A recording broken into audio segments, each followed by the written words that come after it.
So yesterday, I visited the International Institute of Tropical Agriculture in Ibadan to carry out some research, and I decided to document the experience so I could give a detailed and honest feedback. One of the first things that stood out to me was the level of security. Access into the premises is very controlled. You can't just walk in. So if you don't have an appointment or you're not properly booked, you won't get access. When you arrive, you park at the reception area, go in to register, and you are issued a tag that permits you entry. At the gate, there is another layer of checks. Your boot is searched, your ID tag is confirmed, and only then are you allowed in. I really appreciated this because it immediately sets the tone for safety and order. Once inside, you're directed on how to move around the premises. The first major stop is the International House, which houses their main reception area and most of the residential facilities. This is also where you find amenities like the swimming pool, and behind the residential area there is a golf course and several outdoor activities.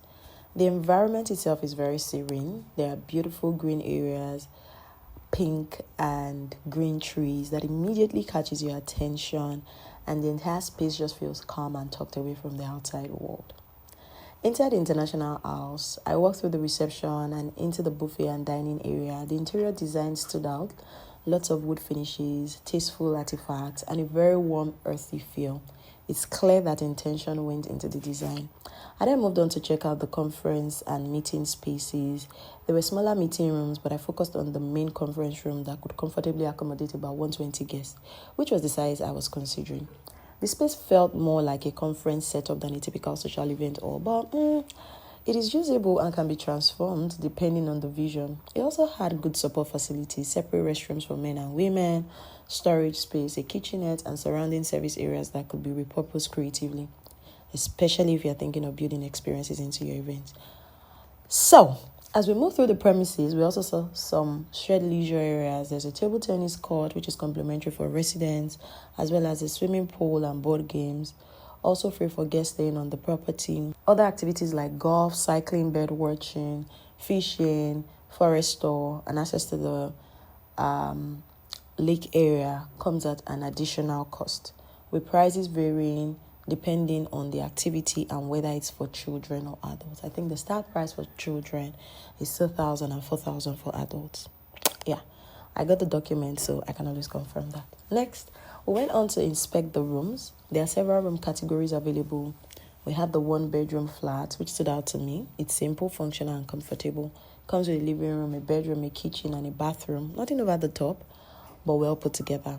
There are also two-bedroom flats, though there are only about 6 of them available. Then there are standard rooms, which are more numerous. Some of these come with twin beds, ideal for guests who want to share a room without sharing a bed, while others have a single large bed. There are also executive rooms. Though personally, I found the 1-bedroom, 2-bedroom, and standard rooms more practical and appealing. After the rooms, we made our way to the lakeside area. This is a really beautiful spot, perfect for vow ceremonies, intimate celebrations, or even just quiet moments to enjoy the view. The entire area reinforces the resort-like feel of the place. But one thing to note, though, is that you need to be quite mobile when you are here. There are no shuttles, bicycles, or internal transport options. So you will either be doing a lot of walking or need to be comfortable moving around. It's important to come prepared, wear comfortable clothing, have water with you, maybe an umbrella or a face cap, dark shades, and dress appropriately for the weather and the time of the day. Overall, it's a great option if you're looking to host an event in one location where guests can lodge, relax, and enjoy a quiet resort-style environment away from the city. Just also looking to escape, perfect for you. After the tour, we returned our tags, signed out at the reception, and that wrapped up the visit. I hope you enjoyed this video.